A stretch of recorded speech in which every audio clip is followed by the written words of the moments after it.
Nagpalitan ng suntok ang dalawang lalaking ito sa labas ng isang bar sa Pagadian City.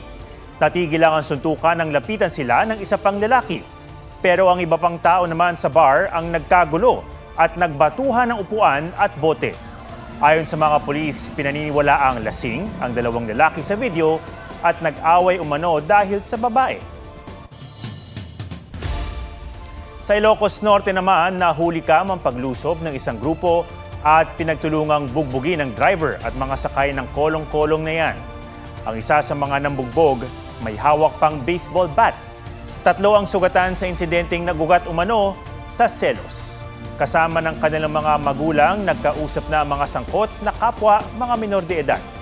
Ayon sa mga pulis, DSWD na ang may hawak sa kaso. Bago ngayong gabi, 3 kabilang ang isang buntis ang nasawi sa banggaan ng kotse at multi-purpose vehicle o MPV sa Tagaytay City. Sugatan naman ang lahat ng sakay ng MPV na mga bagong graduate na senior high school. Pinaniniwala ang lasing ang kanilang driver. May report si John Consulta. Walang ibang kasabay na sasakyan ang kotseng yan sa Bypass Road, Barangay Zambal, Tagaytay City, pasado alas 12 hating gabi. Pero pagdating sa dulo, nasalpok ito ng isang MPV. Dead on the spot ang 3 sakay ng kotse, isang buntis, ang driver at isa pang hindi nakikilalang lalaki. Batay sa investigasyon, ang driver ng kotse, nagmagandang loob lang daw na ihatid sana sa ospital ang kapitbahay niyang buntis para magpa-check up. Habang sakay ng MPV, ang 5 kabataang edad 17 hanggang 19, pawang mga senior high school at bagong graduate. Lasing umano ang 18 anyo sa driver at nawala ng kontrol sa sasakyan. Mabilis daw ang takbo ng MPV na lumihis daw ng linya at sumalpok sa kasalubong na kotse. Sugatan ng 5 at agad dinala sa ospital. Mahaharap sa patong-patong na reklamo ang driver ng MPV na wala pang pahayag. John Consulta, nagbabalita para sa GMA Integrated News. Viral ang magkahiwalay na insidente ng delikadong stunt sa kalsada sa Cebu. Sa Mandaue City, isang babae ang sumayaw at nagayos pa ng buhok habang nagmomotor. Balak namang kasuhan ng LGU ang isang siklista sa Lapu-Lapu City matapos mag-counterflow at halos makabangga ang kasalubong ng mga sasakyan. Yan ang report ni Emil Sumangil. Nagpagewang-gewang, nag-ayos ng buhok at sumayaw pa ang babaeng ito habang nagmomotor sa highway sa Mandaue City, Cebu nitong June 12. Ang takaw aksidenteng exhibition na yan, pumukaw sa atensyon ng mga otoridad. It's very dangerous kay aside sa posibleng madisgrasya na makahimog inani nga stunt, makadisgrasya sa iyang kaugalingon o makadisgrasya sa posible sa uban. Pinagpapaliwanag na ng Land Transportation Office Region 7 ang babae sa video. Depende sa magiging resulta ng investigasyon, posibleng masuspindi ang kanyang lisensya at maharap sa kasong may kinalaman sa reckless driving. Bigla naman pumasok sa kasalubong na linya ang biker na yan sa Lapu-Lapu at nanatili roon bago muntikan ng makabanggaan ng papalapit na closed van. Ang mga kasama niyang biker nasiyahan pa sa nakamamatay na stunt. Sa iwalay na video, delikadong nag-overtake at halos makabanggaan din ang biker na iyan ng isang papasaherong sasakyan. Ipinatawag ng alkalde ang biker na nasa mga viral video. Katong adlaw kay padong na may uli ato. Kaman katong kuan di unta ko mo buhat ato ni sa akong amigo manggod kay ginanay kalipay basikat, pero ang kanang pasikat kay dili basikat sa media. Kuan ra kanang samuarang kalingaw ra ba. Mo to napugos ra pug ko gi kuan ko nagigalgal jud ko maayo. Sige kanang kuan buhat. Nagsisisi raw ang biker sa nangyari, pero batid ng LGU ang panganib na dala ang ginawa nito. Is already in a legal age. We will refer this to our legal. Emil Sumangil, nagbabalita para sa GMA Integrated News. 2 ang patay sa 2 magkahiwalay na aksidenteng kinasasangkutan ng mga truck. Sa Taguig, nawala ng preno ang isang truck at nabundol ang ilang motorsiklo sa McKinley Road. Patay ang isang babaeng rider. Sugatan naman ang kanyang angkas at isa pang lalaking rider. Naaresto ang nakadisgrasyang truck driver.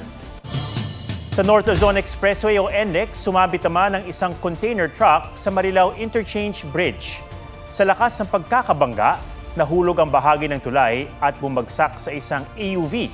Dahilan para mawala ng kontrol ang AUV hanggang sa tumagilid. Nasawi ang isa sa pasahero ng AUV. Ginagamot naman sa ospital ang isa pang sakay, kabilang ang 2 taong gulang na bata. Ayon sa mga pulis, posibleng mas mataas ang truck sa average vertical clearance ng Marilao Interchange Bridge. Arestado ang truck driver na mahaharap sa mga reklamo. Sabi niya, pinalitan daw ang chassis ng truck at di raw nasukat. Panganib ang hinaharap ng mga estudyante ng isang sitio sa Taytay Rizal papasok sa eskwela.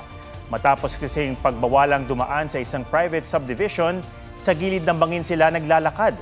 May report si Nico Wahe. Alas 5 pa lang ng madaling araw, binabagtas na ng elementary students ng Sitio Pugadlawin. Dahan-dahan lang. Ang bahaging ito ng bundok sa Barangay San Juan, Taytay Rizal para umabot sa alas 6 ng umaga nilang klase. Isang oras daw ang lakaran nila papasok sa San Francisco Elementary School. Ang grade 1 student na si Makmak nadulas habang pababa ng bundok. Punasan mo na tayo. Kuhanin mo na yung baby wipes mo. Pumasok po siya na maputik yung uniforme kasi nga po wala po akong baon na damit niya. Minsan natatakot kami kung may ahas na sa dadaanan namin. Mamaya madulas lalo pag maulan. Talagang isang pagkakamali mo lang talagang babagsak ka rin sa bangin. Noong mga nakaraang school year sa isang private subdivision ang daan nila kung saan may tricycle na naghihintay sa kanila na maghahatid sa eskwelahan. 15 minutes lang daw, nasa school na. Pero pinagbawal ito ng Homeowners Association 3 linggo bago matapos ang nakaraang school year. Ayaw po ng mga homeowners na. Since kasi marami dito dati na mga informal settlers.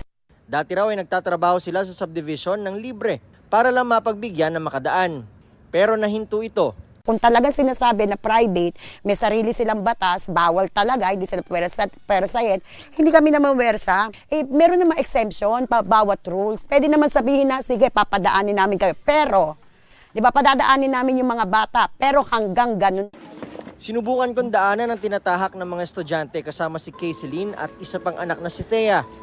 Ito yung bahagi ng dinadaanan ng mga estudyante at ng mga residente na kinakatakutan nila. Dahil may mga pagkakataon na basa ito dinaraanan nila at pwede silang madulas at maaksidente at pwede ring mahulog sa bangin na ito na talagang matarik.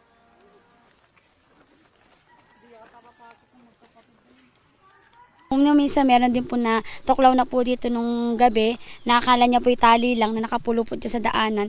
Ahas po pala. Ano ba nararamdaman mo pag naglalakad ka dito? Pag naglalakad po ako, nananakbo na lang po ako kasi po nakakatakot yung daan. Malay mo, may masupot po ako na ahas eh. May mga nakasalubong din kami mga residenteng paakyat galing sa trabaho. Ako nga po, hirap, hinihingal. Kaya po, lalo pa yung mga bata pa. Baka pwedeng padaanin nyo kahit yung mga bata lang. Ayon sa Homeowners Association ng Monteverde Royal, pinayagan nila ng ilang taon ang pagdaan ng mga residente ng Pugadlawin dahil sa humanitarian reasons. Basta raw susunod ang mga ito sa mga regulasyon. Pero marami raw naging paglabag. Marami na rin daw insidente ng nakawan kung saan may mga nahuling sa Pugadlawin daw dumadaan. Dito, daming bata. Maikipagpulong sana ang pamunuan ng subdivision sa Office of the Mayor. Makipag-coordinate kayo, pribado itong lugar. Pero dahil sa kilos protesta ng mga taga-sitio ditong June 16, hindi na ito natuloy. Ayon sa Taytay LGU, batid nila ang issue at maglalabas sila ng kanilang official statement. Nangako raw ang LGU sa mga residente na paggagawaan sila ng madadaanan. Nico Wahe, nagbabalita para sa GMA Integrated News. Nasagip sa Cebu City ang isang buntis na menor de edad na hinihinalang taga-repack ng droga. Naaktuhan ng 16 anyos na dalagita sa isang buy-bust operation.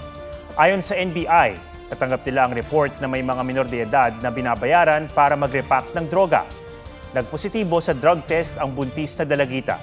Naaresto naman ang target na lalaking umaming nagbebenta siya ng droga, pero itinanggi niyang may connection siya sa dalagita. Napalikas ang ilang nasa Tehran, Iran, kabilang ang isang Pilipino o ilang Pilipino kasunod ng pahayag ni US President Donald Trump na lisanin na ang lugar. May babala naman ng Supreme Leader ng Iran sa Amerika kung manghihimasok ito sa sigalot nila ng Israel.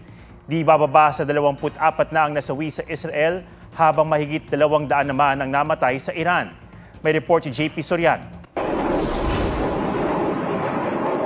Mula nang atakihin ng Israel ang Iran noong Biyernes, wala nang patid ang gantihan ng airstrike ng dalawang bansa. Dahil sa tumitinding tensyon, may mga lumikas na mula sa Iranian capital na Tehran. Nadagdagan pa ang mga yan nang nagbabala sa social media ang Pangulo ng kaalyadong bansa ng Israel na si US President Donald Trump. Dapat na raw lumisan ang lahat ng nasa Tehran. Inireklamo ni Trump ang hindi raw pagpirma ng Iran sa kasunduang sinabi niyang lagdaan.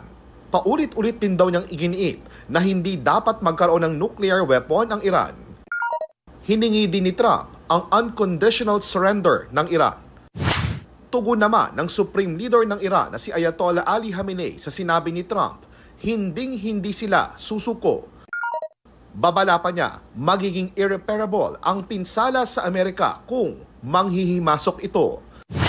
Kasama sa mga lumikas mula sa Tehran ang ilang Pilipinong nagtatrabaho roon. Pagkasabi pa lang ni Presidente Trump, ay nag-alisan na mga tao. Haba na uli yung pilahan, yung traffic sa highway. Very alarming. Ibig sabihin, wala silang planong ihinto ito. Gayunman, hindi raw muna sasama sina UFAR sa voluntary repatriation dahil maayos naman daw ang lagay ng kanilang pamilya sa northern part ng Iran. 30 Pilipino ang nagtatrabaho sa Iran ayon sa DFA. Nang tanungin si Pangulong Bongbong Marcos kung kailangan na bang magpatupad ng mandatory repatriation sa Israel at Iran. No, not yet. We generally leave it to each individual or each family to decide for themselves whether or not they feel safe or whether or not they would like to be evacuated. Pero handa naman daw ang ating gobyerno na ilikas ang mga Pilipino sa Iran at Israel. JP Soriano, nagbabalita para sa GMA Integrated News.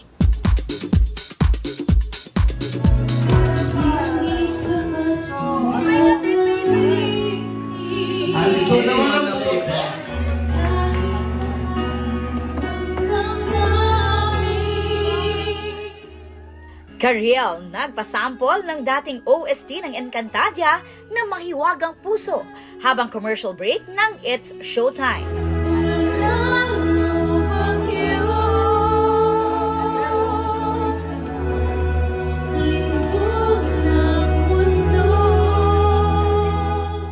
Si Cariel ang gumanap na Sangre Alena sa 2005 version ng Encantadia.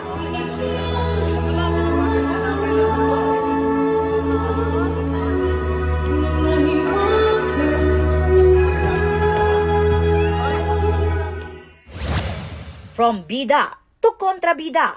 Sa X, ipinost ni Kera Mitena played by Rian Ramos ang larawan nila Hara Cassandra na ginagampanan ng kanyang real-life bestie na si Michelle D. Biro niya, most of the time we're housemates, but not castlemates.